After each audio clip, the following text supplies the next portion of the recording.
او سوی چې رمضان المبارک تیر شو الله تعالی به ما وبخي ما عبادت وکړو زه پاسېدم او ومې جړل الله تعالی ته اوس به الله تعالی ما وبخي نا ګوره یاد ساته تر څو پورې چې تا حقوق العباد حواله کړي نه تر هغه وخته پورې د الله تعالی نه بخي په حقوق الله کې در سره گزاره کوي په حقوق العباد کې در سره گزاره نه کوي په دې ورځو کې د زکاتونه تقسیمې ده تاسو په ایمان وای څومره کسان تاسو ته معلوم دي د حکومت ته طرف نه چې کومې روپۍ راتلې غټانو په خېټې ور واچولې که نه د دې به تپوس کېږي او که نه به کېږي د دې ذرې حساب کتاب به کېږي او که نه به کېږي ښه سړی خلک په تا باندې ګمان کوي دکاندار یې د ده ګیره ده د پریشو والا لباس اغوستی دی د ده معاملات به ټیکي په پردو ځمکو ما خېټه ورچول ده په پردو حقونو مې خېټه ورچولې ده د یتیم حق ما لاندې کړی دی د زوی حق مې لاندې کړی دی د خور او لور حق مې لاندې کړی دی د مور حق مې لاندې کړی دی د پلار حق مې لاندې کړی دی او سوی چې رمضان المبارک تیر شو الله تعالی به ما وبخي ما عبادت وکړو زه پاسېدم او ومې جړل الله تعالی ته اوس به الله تعالی ما وبخي نا ګوره یاد ساته تر څو پورې چې تا حقوق العباد حواله کړي نه تر هغه وخته پورې د الله تعالی نه بخي په حقوق الله کې در سره گزاره کوي په حقوق العباد کې در سره گزاره نه کوي حضور نبی کریم صلی الله علیه وسلم متعلق ولې راځي چې کله به جنازه رااله نو رسول الله صلی الله علیه وسلم به تپوس وکړ چې په دې سړي باندې خو څه قرض نشته دی د چا نو چې چا به ورته ووي قرض پشته نو رسول الله مبارک به ارشاد وفرمایه صلوا علی صاحبکم تاسو په دې خپل صاحب باندې د جنازې مونځ وکئ زه پې نه کوم جنازې مونځ پې ځان له وکئ زه پې نه کومه ولې ده باندې پردی حق پاتې دی که زه پې مونځ وام کم خو بیا هم الله تعالی نه بخي اوس رسول الله مبارک وله جنازه وکي رسول الله مبارک ورله سوال وکي بیا هم الله تعالی نه بخي نو ما او تا به چې کوم دی نو څوک یو چې مونږ به الله تعالی وبخي یو کس راوستی شو جنازه حاضره وه پیغمبر علیه الصلاة والسلام تشریف راوړ تپوس یې وکړه په ده باندې خو د چا څه حق څه دین څه قرض نشته دی خلکو ورته ووایي د الله رسوله او د پلانکي پې قرض دی رسول الله مبارک ارشاد وفرمایه تاسو به ځان له جنازه وکړه یو سړی پاسې د الله رسوله جنازه پې ته وکړه او قرض به زه ادا کړم ټول صحابه کرام ګواه کړه چې ته دا قرض ادا کې هغه وی او جی زه به ادا کم د هغې نه بعد رسول الله مبارک مونځ د جنازې وکړه دا ټولې خبرې زموږ سره منسلک عمر ابن عبدالعزیز رحمت الله علیه څومره لوی سړی تیر شوی دی دا خبره مې تر آخرې نه شروع کړې ده او بره سر ته یې رسومه د ګاډۍ والا نه مې شروع کړې ده او د وزیر اعظمه پورې رسومه عمر ابن عبدالعزیز لوی امیر المؤمنینو زندگی څنګه تیروله زندگی داسې عجیبه تیروله چې کله وفات شو نو خپل کور والا ته یې ویلي وی ما د ډیرو خلکو باچاهانو تدفین ما کړی دی هغه مې دفن کړي دي او چې کله به مې یو باچا دفن که نو ما به وله مخ قبلې طرف ته راواړو مخ به یې تک تور شو او د قبلې نه به یې مخ واوړېده ما به وګورئ چې ما څوک خخی نو اندازه به ولګئ چې زما دا مخ د قبلې نه اوړي او که نه اوړي عمر ابن عبدالعزیز هغه چې کله وفات شو نو چې چا په قبر کې خخاو نو مخې وله قبلې ته برابر که قبلې ته مخ پروتو په هوا کې یو پاڼه راله په هوا کې پاڼه راله او داسې خوځېدله د عمر ابن عبدالعزیز په دې کفن باندې ور پرېوتله دې کس راواغستله چې وی کته نو لیکلي وو پې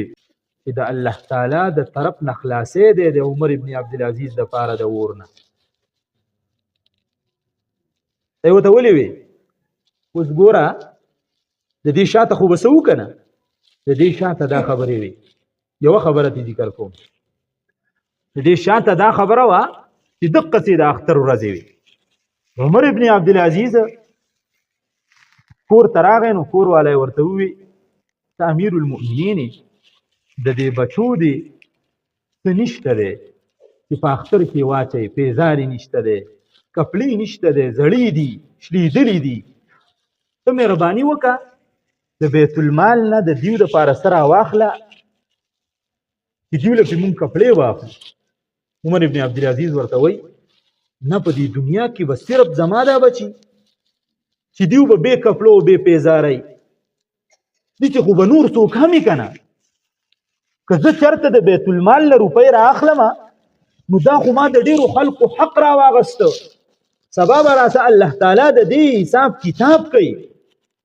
نو ښځه ورته وایي زه درته یو طریقه ښیم ته چې کومه تنخوا اخلي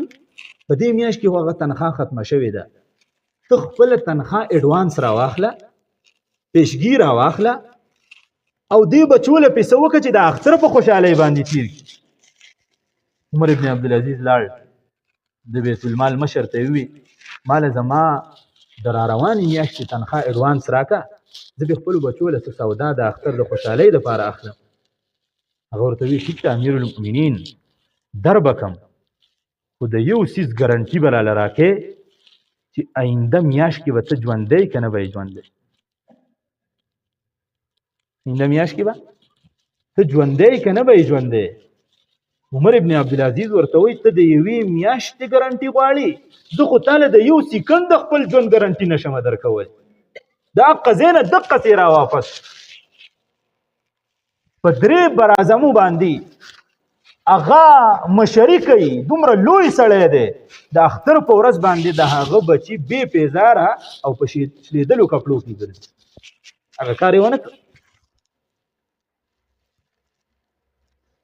وجه څه وه وجه دا وه پردی حق یې نه خوړ معاملات یې خپل برابر کړي په یو موقع باندې ناست دی په خپله کمره کې او خپلې ښځې ته یې اواز وکړ چې ورشه ماله لږې اوبه راوړه ډېر وخت تېر شو اوبه رانلې واپس یې پسې اواز وکړ ګوره څومره وخت وشو چې ما تا ته ویلي چې اوبه راوړه د اوسه پورې ماله اوبه رانلې د بلې کمرې نه یې ورته کور والا اواز وکړ امیر المؤمنین زما یوه جوړه د شلېدلې ده کمرې ور مې په ځان پسې بند کړی دی هغه جوړه ګنډم دروتې نه شم بې ستره دومره درد ورسره و دومره فکر ورسره و نن زما ستا سره دا فکر اډوشتی سرې نه نشته دی معاملات دي بس روان دي پردي حقونه مونږ ووهل د هغې فکر زما سره نشته دی سبا به زه الله ته څه جواب ورکوم د الله تعالی به زما سره څه معاملوي نو دا دومره خبرې ما په دې رمضان المبارک کې د دې دپاره وکړې چې مونږ خو رمضان المبارک کې عباداتو له توجه ورکړې ده حقوق الله تم توجه ورکړې ده خو د رمضان المبارک یو سبق دا دی چې ګوره یاد ساته دا د دین یو جز دی د دین بل یو جز چې دین په کامل کیږي هغه ګوره معاملات دي